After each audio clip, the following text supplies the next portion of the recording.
தமிழ்நாட்டில் இருக்கிற ஒவ்வொரு குடிமகன் ஓகேவா சிட்டிசன் மேலேயும் 1.3 to 1.5 lakhs கடன் இருக்கு. மேலேயும் ஒரு 1.5 இருக்கு, ஏன் மேலேயும் 1.5 கடன் இருக்கு. ஹாய் ஹலோ கைஸ், நான் தான் உங்களோட மாதேஷ். இன்னைக்கு நம்ம எதை பத்தி பார்க்க போறோம்னா, நேத்து நடந்த எலெக்ஷன்ஸோட டேட்டாவை பத்தி தான் பார்க்க போறோம். வீடியோவை மறக்காம ஸ்கிப் பண்ணாம பாருங்க. புதுசா நம்மளோட வீடியோவை யாருன்னா பாக்குறீங்கன்னா பெல் பட்டனை அழுத்திட்டு சப்ஸ்கிரைப் பண்ணிட்டு போங்க, லைக் பண்ணுங்க, ஷேர் பண்ணுங்க. ஓகே கைஸ், இப்போ வீடியோல போலாம் வாங்க. டாஸ்மார்க் வந்து கொஞ்சம் டவுன் பண்ணா எல்லாருமே ஒரே ஒழிச்சிட முடியாது. என்னோட கவர்மெண்ட்டுக்கு அதுதான் ஒரு முன்னேற்றமா இருக்கு. அது இருக்கு, ஆனா அதுக்கு ஆல்டர்னேட்டிவ் நிறைய விஷயம் இருக்கு. பட் இதை சட்டனா கம்மி பண்ண முடியாது. பட் கம்மி பண்ணிட்டு வந்தா மேபி நிறைய பேரோட வீட்டுல நிறைய வந்து, ஏன்னா அதால நிறைய பேரோட ரொம்ப ஃபேமிலிஸ் நிறைய பார்த்துருக்கோம். அண்ட் அதுக்கப்புறம் பார்த்தா ட்ரக்ஸ் இப்ப இருக்கிறதா ரொம்ப ரொம்ப கொடிய விஷயமா ட்ரக்ஸ். நோ ட்ரக்ஸ், இதுதான் என்னோட ஒப்பீனியமே. ஏன்னா எல்லாருமே சொல்றாங்க இந்த மாதிரி சின்ன பசங்க ஒன்னும் சின்ன பசங்க கையிலனா நிறைய பாக்குறோம். இந்த ட்ரக்கோட எஃபெக்ட்ஸ் என்னன்னு தெரியுமா? தெரியாது. அம்மா தெரியாது, பொண்ணு தெரியாது, தங்கச்சி தெரியாது. அதுவா நாம பட் இருந்தாலுமே அதை வந்து பாக்குறேன்னு சொல்லாதீங்க ப்ரோ, தப்பா நினைச்சு போறாங்க. பாக்குறதுன்னா இந்த மாதிரி காலேஜ் பசங்க என்னையும் சேர்த்துக்கோ, ஏன்னா காலேஜ் வேலையை முடிச்சுட்டு போறவங்க, காலேஜ் முடிக்கிற பசங்க, ஸ்கூல் பசங்களா, சோ அவங்க வந்து அந்த சர்க்கிள்ல சில பேர்லாம் வந்து ஒரு மாதிரி இருப்பாங்க. சோ அது வந்து அப்படியே ஸ்பிரிட்டா என்னன்னா, நீ கெட்டதெல்லாம் நானும் சேர்த்து கெட்டேன்னா எல்லாரும் கெட்டு. சோ அது வந்து அந்த மாதிரி ஒரு இதுக்குள்ள போறது ரொம்ப ரொம்ப ஆளுக்காக விட இது ரொம்ப மோசம். நீங்க டாஸ்மார்க்க ஒழிக்கிறதுன்றது வந்து ஒரு ப்ரியாரிட்டி தான். அதை விட ப்ரியாரிட்டி ட்ரக்ஸ். இது அதை விட ட்ரிபிள் மடங்கு. இதாச்சும் டாஸ்மாக் ஆச்சும் ஒரு வயசுக்கு மேலதான் அது வயசுக்கு மேல தருவோன்றதை தாண்டி அதை இது பண்றவங்க ஒரு 30 வயசு 40 வயசு கிட்ட பழைய ஆளுங்க, அந்த மாதிரி கொஞ்சம் வயசானவங்களும் பெரியவங்களா தான் இருப்பாங்க. ஆனா இது சின்ன சின்ன பசங்க கிட்டே யூஸ் பண்றது. இதெல்லாம் வந்து தெரிஞ்சிடும் யூஸ் பண்றது. ஆனா இது தெரியாது, அவசியம் தெரியாது. இது வேற ரகமா இருக்கும். இது சம்திங் சினிமால வர மாதிரி பவுடரு அந்த மாதிரி விஷயத்த வந்து இது பண்ணி இவங்களுக்கு வந்து அது ஒரு ஹீரோயிசம் ஆயிடுச்சு. அதை பண்றது ஏதோ ஹீரோயிசம் மாதிரி ஆயிடுச்சு. அதனால இதை ஒழிச்சாலே இது ஒழிச்சிருவான். இதன் மூலம் வருங்கால யங்ஸ்டர்ஸ், அடுத்த யங்ஸ்டர்ஸ வந்து நீங்க வந்து கரெக்டா எடுத்துட்டு போனாலே இந்த பீப்புள்ஸ் எல்லாம் வந்து டவுன் பண்ணிடலாம். இது என்னோட ஒரு தரப்பு தான். பட் இது நடக்குமா நடக்கான்றத அப்ப வரப்போற யார் வரணும் அவருதான் இதை டிசைட் பண்றது. ஆனா நம்பிக்கை தான் எல்லாமே. ஓட்டு போடுறது எதுக்காக? நம்பிக்கை தான். ஏன்னா நம்ம கிட்ட இருக்கு ஒரே ஒரு வாய்ப்பு, 5 வருஷத்துக்கு ஒரே வாய்ப்பு. அந்த 5 வருஷத்தோட நம்ம எல்லாரும் பார்த்திருப்போம் என்னென்னலாம் நடந்துச்சுட்டா, அதை பார்த்து நமக்கு நம்பிக்கை இன்னும் ஏதாச்சும் மாற்றம் வருமா அப்படின்னாங்க. அத அடுத்த அந்த பார்ட்டி வந்து கொடுத்தாங்கன்னா மேபி அடுத்தடுத்த ஜெனரேஷனும் நல்லா வரணும். சோ ட்ரஸ்ட், நம்பிக்கை, ஹோப், இது எல்லாமே வந்து அந்த ஒரு விரல்ல தான் இருக்கு. அதனால வந்து பாப்போம் என்ன நடக்குதுன்றது வந்து May 4 தான் தெரியும். May 4 தாண்டி யார் வந்தாலும் சரி, என்னை பொறுத்த வரைக்கும் யார் வேணா வாங்க, ஆனா நல்லது செய்யுங்க, இம்ப்ரூவ்மெண்ட் பண்ணுங்க, அப்கிரேட் ஆகுங்க. எல்லாருமே வளரட்டும், நாடும் வளரட்டும், இந்தியாவும் வளரட்டும், எல்லாமே சேர்ந்து வளரட்டும். இப்போ ஒயின் ஷாப் மூடிட்டாங்கன்னா லீகலா பார்லாம் நடத்த முடியுமா? ஒயின் ஷாப் விட்டாங்க, லீகல் எதுவும் ஒயின் ஷாப்ன்றது வேற, அது ரோடு சைட்ல இருக்கு, எல்லாமே க்ளோஸ் தான். எல்லாமே க்ளோஸ். ஆல்கஹாலே வராதுன்றீங்க இந்தியால. வந்து என்னன்னா எனக்கு தெரிஞ்சு சில நாட்டுல வந்து டாஸ்மார்க் வந்து கம்மி பண்ணிருக்காங்க. நிறைய இடத்துல டாஸ்மார்க் இல்லன்னு பண்ணிருக்காங்க, குறைச்சிருக்காங்க, ரொம்ப ரொம்ப ஹியூஜா குறைச்சிருக்காங்க. அந்த மாதிரி தமிழ்நாட்டுல பண்ணலாம் வாய்ப்பு இருக்கு. பரவாயில்லைன்னா இன்க்ரீஸ் பண்ணுங்க. டிராபிக் ரூல்ஸ் மீறாங்களா, ஃபைன் இன்க்ரீஸ் பண்ணுங்க, அமௌண்ட் ஏத்துங்க, அவ்வளவுதான். என்ன பண்றது? நீ ஒரு தப்பு நெக்ஸ்ட் டைம் பண்ண மாட்டேன்னா, இப்போ உனக்கு லைசன்ஸ் இல்லைன்னா 1000 ரூபாய் ஃபைன், 5000 ரூபாய் ஆக்கு, 5000 ரூபாய் ஆக்குங்க. அவன் எப்படி கிராஸ் பண்ணுவான்? அவன் எப்படி லைசன்ஸ் வண்டி வெளியே எடுப்பான்? 18 வயசு கையில வண்டி எடுக்கிறானா, ஃபைனை போட்டு மொத்த காசு 20,000 ரூபாய் கிட்ட ஸ்வைப் பண்ணுங்க. அவங்க கிட்ட இருந்து தாராளமா ஸ்வைப் பண்ணுங்க, தப்பே தாராளமா ஸ்வைப் பண்ணி தான் ப்ரோ வருகிறாங்க இருக்கானா. ஆனா அதெல்லாம் பத்தாது ப்ரோ, அதுக்கு மேல பத்தாதுன்னா டிராபிக் ரூல்ஸ். இப்போ நிறைய ஆக்சிடென்ட் தான் பாக்குறோம்ல, ட்ரக் அண்ட் டிரைவ் குடிச்சிட்டு ஆக்சிடென்ட் சில பசங்க ட்ரிங்க் அண்ட் டிரைவ் பண்ணி ஆக்சிடென்ட் பண்றாங்க. ஆனா எங்க சில பசங்க நல்லா தானே ஓட்டுறோம். அதான் ஒரு எமர்ஜென்சி சரி அப்படி கிடையாது, எமர்ஜென்சின்னு கிடையாது. நீங்க எப்போ எத்தனை நடந்துரு ஒரு 18 எல்லாத்துக்கும் ஒரு ரூல் செட் ஆஃப் ரூல்ஸ் இருக்கு. எல்லாத்தையுமே ஒரு வயசுக்கு மேலதான் அது அந்த மாதிரி நம்ம ஆக்சஸ் பண்ண முடியும். நீங்க வயசுக்கு இல்லைங்க, நீங்க வண்டி ஓட தெரியும், எனக்கு சூப்பரா ஓட தெரியும், நான் பெண்டு போட முடியும், கட்டு போட தெரியும், நான் கரெக்டா பிரேக் அடிச்சிடும் அப்படின்னு நீங்க சொல்ல முடியாது. சப்போஸ் எதனா நடந்துச்சுன்னா உங்க மேல எந்த பிரச்சனை இல்லை. ஆனா உங்களுக்கு நீங்க இடிச்சிட்டோ இல்ல நீங்க விழுந்துட்டு நீங்க தப்பிச்சுவீங்க. ஆனா ஆப்போசிட்ல வரவங்க எதனாச்சுன்னா அது யார் பொறுப்பு? நீங்க பொறுப்பாக முடியுமா? முடியாது. புரியுதுங்களா? ஏன்னா 18 வயசு ஆனவங்களும் ஆக்சிடென்ட் ஆகுறது உறுதிதான். ஆனா சின்ன பசங்க ஃபியூச்சர், நீங்க எல்லாம் இப்பவே இது பண்ணிட்டீங்கன்னா உங்க ஃபியூச்சரும் பாதிக்கும், ஆப்போசிட்ல வரவங்களோட இதுவும் பாதிக்கும். அதனால இந்த மாதிரி. சரி ஓகே ப்ரோ, தமிழ்நாட்டுல மொத்தமா எவ்வளவு கடன் இருக்குன்னு கொஞ்சம் சொல்றீங்களா? கடன் வந்து 10.71 lakhs crore. ஆமா, ப்ரோ இவ்வளவு கடன் 10,71,000 கோடி. இது இல்லாம இன்னொரு விஷயம் என்ன தெரியுமா? தமிழ்நாட்டுல இருக்கிற ஒவ்வொரு குடிமகன், ஓகேவா, சிட்டிசன் மேலயும் 1.3 to 1.5 lakhs கடன் இருக்கு. உன் மேலயும் ஒரு 1.5 இருக்கு, என் மேலயும் ஒரு 1.5 கடன் இருக்கு.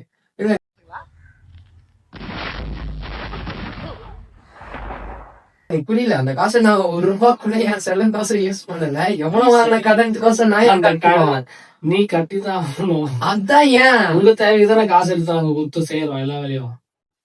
என்ன ப்ரோ, நீ ஆட்சிக்கு வந்தா நான் இதை செய்வேன் அதை செய்வேன்னு சொல்றீங்க. ஆமா, நாங்க செய்யறதுனாலதான் உங்களுக்கு இவ்வளவு கடன் வந்திருக்கு. அந்த கடனாலதான் வந்து உங்க மேல எல்லாருமே சேர்ந்து இன்ட்ரெஸ்ட் கட்டுங்க. சரி, எதாவது செஞ்சு இன்ட்ரெஸ்ட் கட்டினாலும் அந்த கடனுக்கான காசு கொஞ்சம் திருப்தியா இருக்கணும்ன்றேன். ஆனா அவ்வளவு வேலைகள் எதுவும் நடக்கலையே. அதாவது என்னன்னா, இது வந்து ரொம்ப வந்து நடக்கலன்னு சொல்ல முடியாது, நடக்குது, நிறைய இடத்துல நடந்துட்டு தான் இருக்கு. என்ன நமக்கு சரியா தெரியல, அவ்வளவுதான் விஷயம். ஆனாலும் சில இடத்துல நடக்குது, நடக்காம கூட இருக்கு. அது என்னோட சம்திங் வாட் எவர். பட் நடக்குது, நிறைய இடத்துல ஸ்கீம் வாங்கி நடத்திட்டு தான் இருக்கிறாங்க. சில இடத்துல வந்து அது ஃபெயிலியர் ஆயிடுது, அது நம்ம ஒன்றும் பண்ண முடியாது. அதனால வந்து இவ்வளவு கடன் ஆயிருக்கு. ஒன்னும் புரியல ப்ரோ, சத்தியமா இவ்வளவு கடன் எப்படி ப்ரோ நடக்கு? இப்ப ஸ்கீம்னு ஒண்ணு சொன்னாங்க, கம்ப்யூட்டர் தரேன் எல்லாருக்கும். அதனால பாதி பேருக்கு வந்திருக்கு. சரி, எனக்கு அந்த கம்ப்யூட்டர் வந்தாவது சரி நான் கட்டுவேன், சரி நம்மளுக்கோசம் இவ்வளவு பண்றாங்க. கம்ப்யூட்டருக்காக மட்டும் கணக்குல வராதுப்பா, எல்லாத்துக்குமே கணக்குல தான் வரும். எல்லாத்துக்கும் எனக்கு தேவையில்லாத பொருளுக்கு மழை நீர் தேங்குது சொல்லிட்டு மழை நீருக்கோசம் வந்து கால்வாயில கட்டாங்க 6,000 கோடி வாங்கி. எல்லாம் யாருக்காக பண்றாங்க? 6,000 கோடி வாங்கி கட்டாங்க இல்ல சொல்ல. ஆனா அதை முழுசா கட்டி முடிச்சாங்களா? கட்டி முடிச்சிட்டாங்க. கட்டி முடிச்சனால்தான் நம்ம வெள்ளமே நிறைய இடத்துல இல்லவே இல்லை. அது உங்களுக்கு தெரியுமா? ஆனாலும் ஒரு சில இடத்துல இருக்கே ப்ரோ, வெள்ளம் அது வரதான் செய்யும். அதெல்லாம் என்ன ப்ரோ நியூஸ்ல அதான் ஹைலைட்டா போயிட்டு இருக்கு மழை வந்தா. அப்பா அது எப்படின்னா, இயற்கை வந்து முன்னாலும் என்னாலும் கணிக்கவே முடியாது, ஓகேவா? இவ்வளவு சென்டிமீட்டர் பெய்யற மழை இடத்துல இவ்வளவு சென்டிமீட்டர் பஞ்சாயத்தை நம்பி பொறுப்பாக்க முடியும்? ஓரளவுக்கு தடுக்கிறோம்ல. லாஸ்ட் டைம் 2015ல 2020ல 23ல 24ல வந்த மழையை விட இனிப்போ மழை வந்தா தண்ணி தேங்குதா இல்லையா? இல்ல, கரெக்டா போயிடுது. அப்போ என்னன்னா, இப்போ நான் என்ன கேக்குறேன்னா, சரி கவர்மெண்ட் வழியும் நம்ம குறை சொல்றோம், ஓகேவா? நான் ஒண்ணு சொல்றேன், குப்பை போடாம இருக்கிறீங்களா? குப்பைனா சேர செஞ்சா போடுறதுனா ப்ரோ. குப்பை நீங்க எங்க போடுவீங்க? டஸ்ட்பின்ல போடணும், இதுல போடணும், கால்வாயில போடுறது பிளாஸ்டிக் குப்பை இதெல்லாமே சேர்ந்து அடைச்சு என்ன ஆகும்? தண்ணி போகிறத ஸ்டாப் பண்ணி வச்சோம். புரியுதா உங்களுக்கு? துப்புரவாளர்கள் கிளீன் பண்றாங்க, ஆனாலுமே நம்ம ரெஸ்பான்சிபிலிட்டி எடுத்துக்கணும்ல. கூவார பத்தி உனக்கு தெரியல, ஏன் அது அப்படி இருக்கு தெரியுமா? இவனுக்கு அதிகமா குப்பை போடுறதுனாலதான். அது வந்து இப்ப யாரு நினைச்சாலும் அதை வந்து கிளீன் பண்ண முடியுமா? முடியாது.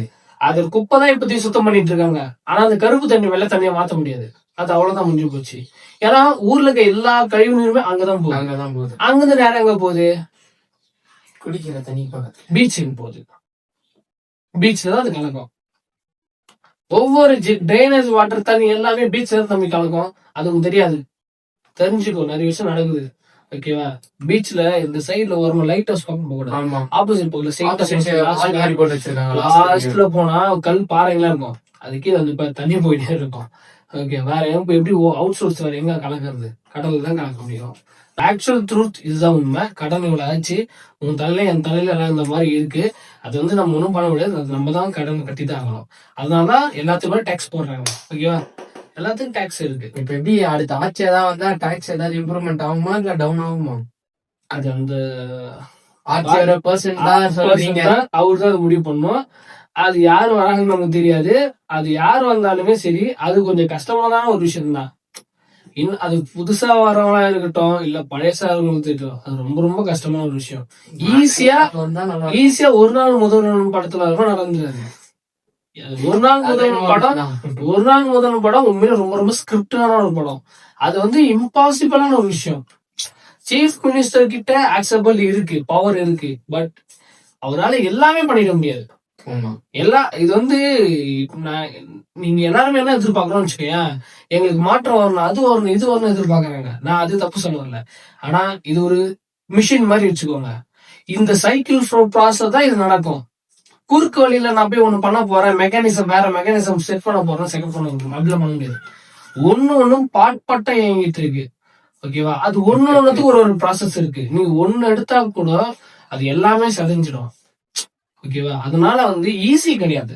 ஒரு சீஃப் மினிஸ்டரா இருக்கட்டும், இல்ல எந்த மினிஸ்டரா இருக்கட்டும், ஒரு வேலையை வந்து அவ்வளவு ஈஸியா அக்செப்ட் பண்ணலாம். அது சீஃப் மினிஸ்டர் இது ரொம்ப ரொம்ப பெரிய வேலை. அதுதான் சம்பளம் கூட அவருக்கு 2 லட்சம் தான் மாசம். கவர்மெண்ட் கணக்கு படி அவருக்கு 2 லட்சம் தான் மாசம் சம்பளம். ஓகேவா? ஒரு ஐடி எம்ப்ளாய் கூட அவரோட அதிகமா வாங்குவான் சம்பளம். அவன் ஆனா 8 லட்சம். ஆனா அவரால் தூங்கவே முடியாது. இது யார் வேணா சொல்ல, அந்த சிஎம் சேர்த்து யார் வந்தாலும் சரி, இன்னைக்கு புதுசா யார் வேணா வரட்டும், இல்ல பழசா யாராவது திரும்பி வரட்டும், யார் இருந்தாலும் சரி, அது ஒரு ரெஸ்டே இல்லாத ஒரு ஜாப். அது மட்டும் தான் 24/7 நீ வந்து வேலை செஞ்சுட்டே இருக்கணும். இந்த மாதிரி வேலை நீ செய்வியா? உன்னோட தியாகம் நீ பண்ணிடணும். ஓகேவா? நீ நிம்மதியா சாப்பிட முடியாது, நிம்மதியா விளையாட முடியாது. எனி டைம் ஏதாவது பிரச்சனை நடந்துட்டே இருக்கும். அதை ஆக்சஸ் பண்றதுதான் ஒரு பெரிய பிரச்சனை. ஆனா இந்த கடன் இப்படி ஆனதுக்கு நிறைய ரீசன்ஸ் எல்லாம் இருக்கு. பட் அது இன்டெப்தா நான் சொல்லணும்ன்றது என்னோட விருப்பம் இல்ல. பட் இருந்தாலுமே இது கடன் வந்து கொஞ்சம் அதிகமா தான் இருக்கு. பார்ப்போம், அடுத்த மார்ச்ல வந்து ஏதாச்சும் நடக்குதான்னு பார்ப்போம். கடனை வந்து டேலி பண்றாங்களா, இல்ல இன்னும் கடன் ஆகுதான்றதுதான் அது உனக்கும் தெரியும், எனக்கும் தெரியாது. வரப்போறவங்க கிட்டதான் இருக்கு திருப்பியும். அதுதான் முடிவு பண்ணிக்கிறேன்றீங்க. ஆனா என்னோட பதில்னா, யார் வர்றாங்களோ போறாங்களோ, நம்ம மாறினாதான் எல்லாமே மாறும். ஓகேங்களா? நீ மாறினாதான் உன்னோட அடுத்த வர தலைமுறையும் மாறும். உங்க வீட்டுல உன்னை தவிர எல்லாருமே வந்து ஏடா உடம்பா இருந்தாங்கன்னா ஒண்ணுமே பண்ண முடியாது. நீங்க எல்லாருமே ஒரே மாதிரி இருந்தீங்கன்னா மட்டும்தான் அதை ரன் பண்ணவே முடியும். ஓகேவா? அதே மாதிரிதான் நீ சுத்தமா, உன் வீடு சுத்தமா தான் உன் தெரு சுத்தமா இருக்கும். உன் தெரு சுத்தம்னா உன் ஊர் சுத்தமா, ஊர் சுத்தமா நாடு சுத்தமாயிடும். இவ்வளவுதான் கான்செப்ட். இது யாரெல்லாம் இண்டிவிஜுவலா எடுத்து இது என்னோட கடமை, இது என்னோட கடமை, இல்ல இது அவனுக்கு எனக்கு சம்மந்தம் கிடையாதுங்க, நான் ஏங்க பண்ணோம் அப்படின்னு தானே கஷ்டம். எல்லாருமே இது நம்ம நாடு, நம்ம ஊரு, நம்ம ஏரியா இன்னும் பண்ணா மேபி கவர்மெண்டோட பாதி செலவு நம்ம மிச்சம் பண்ணிடலாம். இதுதான் என்னோட ஆக்சுவல் ட்ரூத்.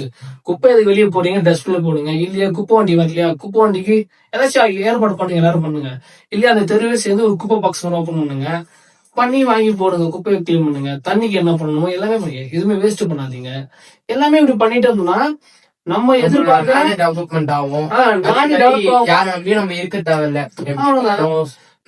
கவர்மெண்ட் எது வேணா மாறட்டும், நீங்க எல்லாருமே கரெக்டா இருந்தீங்கன்னா கவர்மெண்டோட வேலை மிச்சமாகும். இது என்னோட தரப்பு. அப்புறம் குட்டி சிங்கப்பூரை மாத்துங்க, குட்டி ஜப்பானை கூட மாத்துங்க, இது எல்லாமே சாத்தியமாகும். ஆனா இது எல்லாமே ஒவ்வொரு சிட்டிசனும் அவன் வந்து உண்மையா ஒத்துக்கணும், இது என்னோட நாடு. செல்ஃபிஷா யோசிச்சானா கஷ்டம். ஓகேவா? எல்லாரும் மேலேயும் அக்கறையா இருக்கிறவன் தான் என்னைக்குமே வந்து இதாகும். நான் மட்டும் நல்லா இருந்தா போதும்னு நினைக்கிறவன் நாடு இப்படிதான் இருக்கும். அவன் குறை சொல்லிட்டே தான் இருப்பான், அவன் ஒண்ணும் பண்ண முடியாது. இதுதான் என்னோட ஃபேமிலி கருத்து. அதனால வந்து சிஸ்டம் சேஞ்ச் ஆகணும்னு சொல்லாதீங்க, சிஸ்டமா நம்ம தான் மாத்தணும். ஓகேவா? சிஸ்டமா இது பண்ணுங்க, ஏத்துக்கோங்க. சிஸ்டம் நம்ம தான் ரெடி பண்ணணும், எல்லாமே நம்ம தான். ஒவ்வொரு சிட்டிசனும் தானா முன் வந்து அந்த வேலையை நான் எடுத்து செய்யறேன் அப்படின்னு என்னைக்கு பண்றானோ அன்னைக்கு எல்லா பிரச்சனையும் முடியும். அது கொள்ளையா இருக்கலாம், எது வேணா இருக்கலாம், ரேப் எது வேணா இருக்கலாம். உலகத்துல எது வேணாலும் சரி, ஒருத்தருக்கு பிரச்சனைனா அது எல்லாருமே சேர்ந்து கேட்கறப்போ அது எல்லாமே நிறைய மாற்றத்தை உருவாக்கும். அந்த மாற்றம் இனி வர எல்லா காலத்திலும் இருக்கும் என்னோட பர்பஸ் நான் நம்புறேன். இனி வர யங்ஸ்டர்ஸ் தான் எல்லாத்துக்கும் முடிவு கட்டணும். ஓகேங்களா? சோ ஆக்சுவல் இவ்வளவுதான் விஷயம். வேற ஏதாச்சும் இருக்கா? வேற எதுவும் இல்ல ப்ரோ. நான் கேட்ட எல்லா டவுட்டையும் நீங்க கிளியர் பண்ணிட்டீங்க. இது மக்களுக்கும் புரிஞ்சிருக்கும் நான் நினைக்கிறேன்.